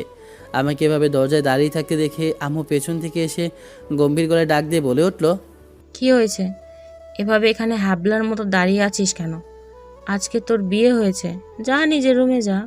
আর হ্যাঁ, বিয়েটা সম্পূর্ণ আমার পছন্দের, এমনকি তোর চাচা চাচি আমাদের পছন্দ সবাই বিয়ে। এটা তোর জন্য এটাই উপযুক্ত শাস্তি। তুই কি করেছিস সেটা তুই নিজেই ভালো করে জানিস। তাই কোনো কথা না বাড়িয়ে বিয়েটা যখন দিয়েই দিয়েছি, যা ভিতরে যা। আজকে তোর বাসর রাত, তাই নিজের স্ত্রীকে সম্মান দিতে শিখিস। এর চেয়ে বেশি আমি আর তোকে কিছু বলতে পারবো না। আর শোন, ঘরের ভেতরে গিয়ে কোনো উল্টাপাল্টা নাটক করলে আমি মেরে একেবারে পিঠের ছাল চামড়া তুলে ফেলবো, বলে দিলাম। আম্মুর এমন হুমকি আর গরম চেহারা দেখে আমার তো ভয়ে পেন্টে পেশাব করে দেওয়ার মতো অবস্থা। ভেতরে বউয়ের বেশে কে বসে আছে সেটা জানতে পারলে আল্লাহ জানে আমার কপালে কি আজাব আছে। আমার ভয়ে কোনো মতে সাহস সঞ্চয় করে ঘরে প্রবেশ করলাম, কিন্তু দরজার চৌকাঠ পেরোতেই ভয়ে আমার হাত পা থরথর করে কাঁপতে শুরু করলো। একদম হাঁটুতে হাঁটুতে বাড়ি লাগছে। আজ জীবনে প্রথম বাসর রাত, মানে প্রথমবারই তো, দ্বিতীয়বার আবার কিসের? মানুষ কি বারবার এসব ঝামেলার মধ্যে পড়ে নাকি? ভাই রে ভাই, মানুষ একবার বিয়ে করে বউ ঘরে আনে, আর সেই বইয়ের একচ্ছ অত্যাচারে দ্বিতীয় বিয়ের কথা মুখ দিয়ে বের করতেই ভুলে যাবে। কারণ মেয়েদের অত্যাচার আর ওই তথাকথিত ভালোবাসার টর্চার ভাই সবার সহ্য করার ক্ষমতা থাকে না। মনে মনে এসব গভীর দার্শনিক কথা বলছি আর ভয়ে ভয়ে কাঁপতে কাঁপতে ঘরের ভিতরে পা বাড়াচ্ছি। কিন্তু ঘরের ভেতরে ঢুকে দেখি অন্য দৃশ্য। পুরো রুমটা সুন্দর করে ফুল দিয়ে সাজানো হলেও আলো একদম নিভানো, চারপাশ অন্ধকার। অন্ধকার চোখে ঘরের চারপাশে তাকিয়ে কাউকে দেখতে পেলাম না। মনে হলো বাসর ঘর সাজানো শুধু ফুলগুলোরই ধরে ধরে সাজিয়ে রাখা হয়েছে, মানুষজন কেউ নেই। যাক বাবা, রুমে কেউ নেই, এই ভেবে একটা শান্তির নিঃশ্বাস পেলাম। খুশিতে ডগমগ হয়ে নিজের পরিচিত খাটটার ওপর যেই না আরাম করে শুতে যাব, অমনি হঠাৎ পেছন থেকে কেউ একজন শক্ত হাতে আমার শার্টের কলারটা একটানে চেপে ধরলো। সাথে সাথেই ক্লিক করে ঘরের মেন লাইটটা জ্বলে উঠল। আচমকা আলোতে চোখ ধাঁধিয়ে গেল। চোখ মেলে সামনে তাকাতেই ভয়ে আমি ঢোক গিলে উঠলাম। দেখি বধূবেশে লাল ঘাগরা লেহেঙ্গা পরা একটা মেয়ে, মুখে টানা ঘোমটা দেওয়া, আর তার এক হাতে ধারালো একটা চকচকে ছুরি। মেয়েটা সোজা আমার দিকে ছুরিটা উঁচিয়ে ধরে রাগী গলায় বলে উঠল, ঘোমটাটা এক ঝটকায় মাথা থেকে সরিয়ে দিয়ে চকচকে ছুরিটা একদম আমার বুকের কাছে চেপে ধরে বললাম, এই তুই ওই মেয়েটার সাথে এত কথা এত পীড়িত কিসের দেখাচ্ছিলি? হ্যাঁ, একদিনে এত ভালোবাসা উতলে ওঠো? ওই মেয়েটা আমাকে মুখ উঁচিয়ে এতগুলো কথা শুনিয়ে দিল, আর তুই বোকার মতো চুপ করে সেখানে দাঁড়িয়ে রসিয়ে রসিয়ে শুনছিলি, কোনো প্রতিবাদ পর্যন্ত করলি না। একদিনেই বুঝি তোদের মধ্যে এত গভীর প্রেম হয়ে গিয়েছে? আর আমি যে দীর্ঘ 10টা বছর ধরে তোর জন্য ব্যাকুল হয়ে অপেক্ষা করে বসে আছি, সেটার কোনো মূল্য নেই তোর কাছে। তুই একটাবারও বুঝতে পারিসনি যে কেন তোর সাথে আমি এত রাগ দেখাই, কেন এমন ব্যবহার করি, কেন তোর সাথে আমি সারাক্ষণ ছায়ার মতো এত ক্লোজ হয়ে চলি? একটাবারও তোর মনে এই প্রশ্নটা জাগেনি? একটা দিনও তুই আমার মনের খবর জানতে চেয়েছিস বল? আমি তো পুরো বাকরুদ্ধ হয়ে গেলাম। নীলাপু আমার ঠিক সামনে লাল বেনারসি পরে রাগি রাগি চোখে দাঁড়িয়ে আছে, আর হাতে ওই ধারালো চকচকে ছুরিটা উঁচিয়ে ধরে এসব কথা চিৎকার করে বলছে। আমি তো কিছুই বুঝে উঠতে পারছিলাম না। সামান্য একটা বিষয় নিয়ে নীলাপু এতটা রেগে আগুন হয়েছিল, অথচ বেশি দিন তো হয়নি আমি গ্রাম থেকে শহরে এসেছি। আম্মু আমাকে চাচার বাসায় নিয়ে এসেছে মাত্র তো কয়েকদিন হলো। ছোটোবেলায় একবার নীলাপুকে দেখেছিলাম, তাও তো ঝাপসা মনে আছে। কিন্তু মাত্র এই 2-4 দিনের মধ্যে যে জীবনে এত বড় একটা ঝড় বয়ে যাবে তা তো ঘুণা করেও ভাবিনি।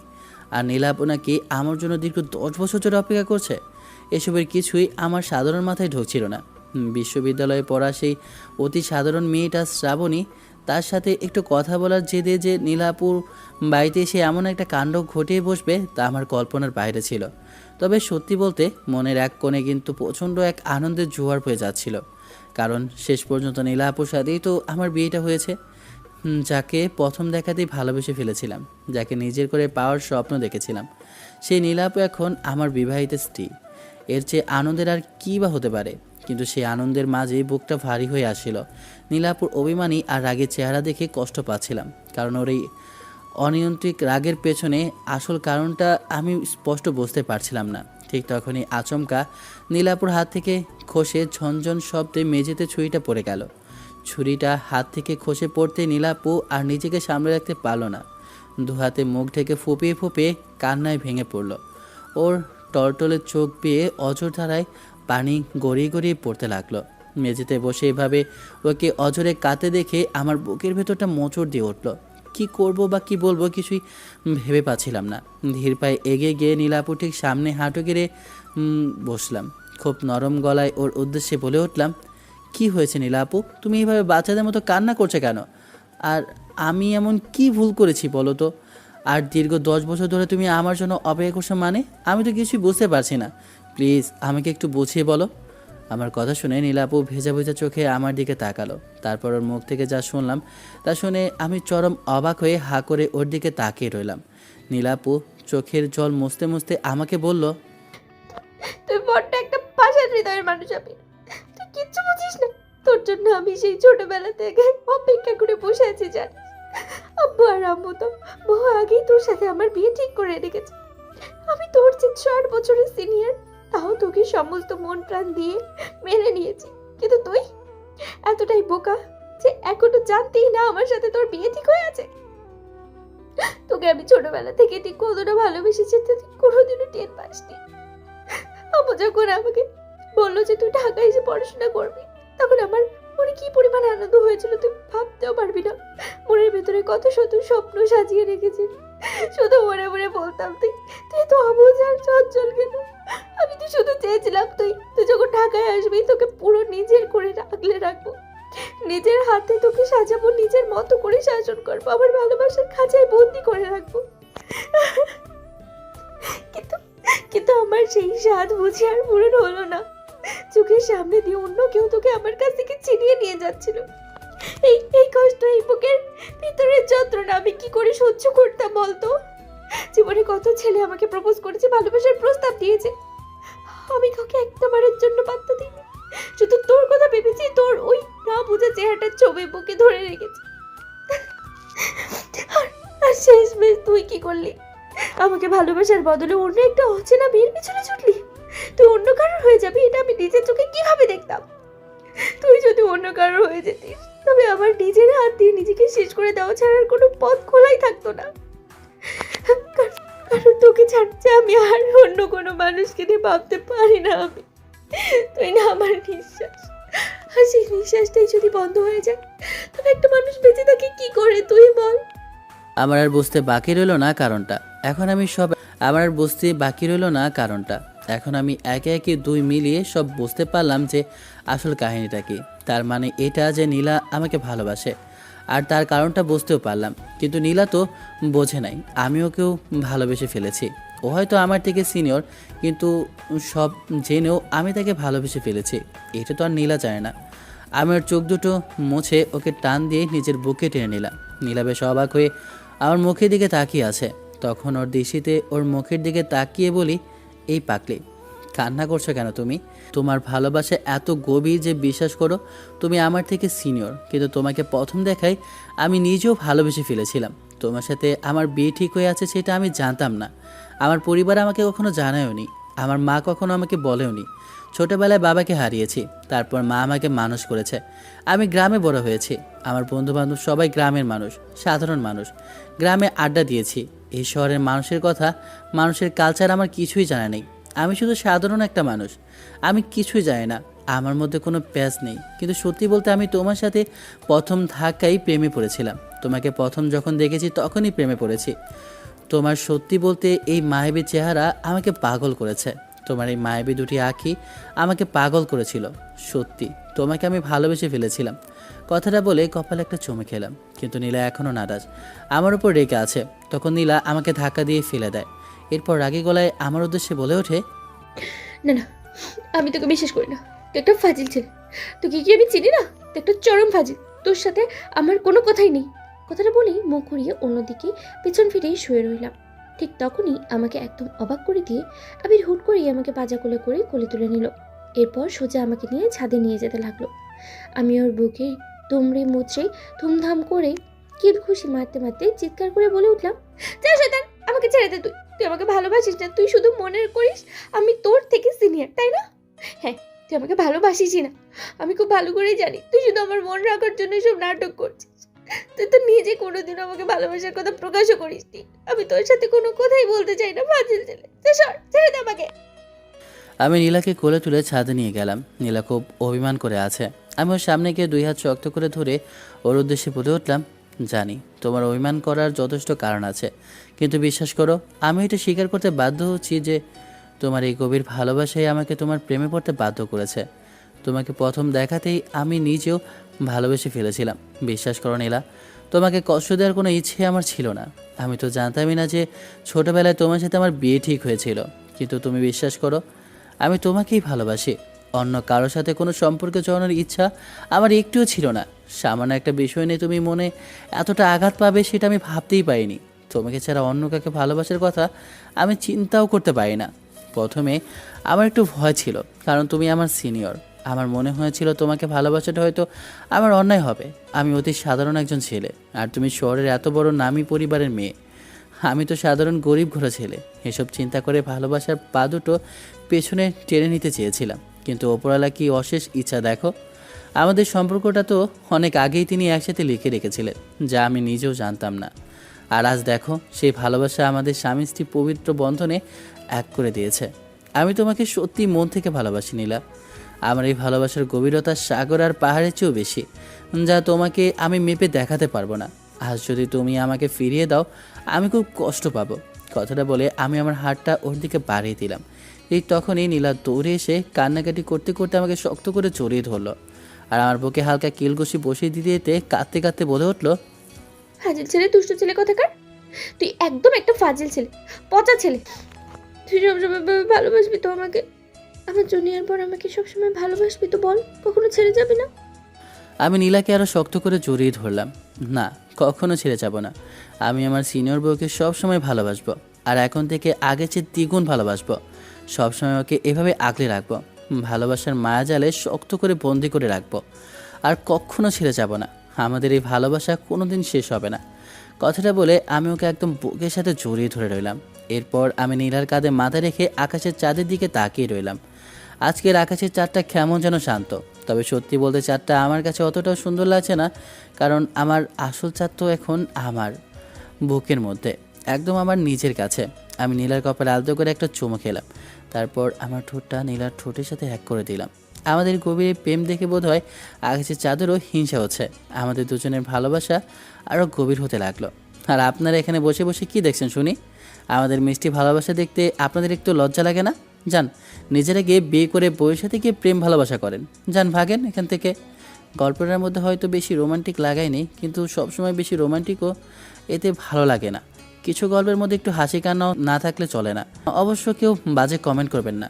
ধন্যবাদ, ভালো থাকবেন, সুস্থ থাকবেন, আল্লাহ হাফেজ, টাটা, বাই বাই, ফোন খোদা হাফেজ।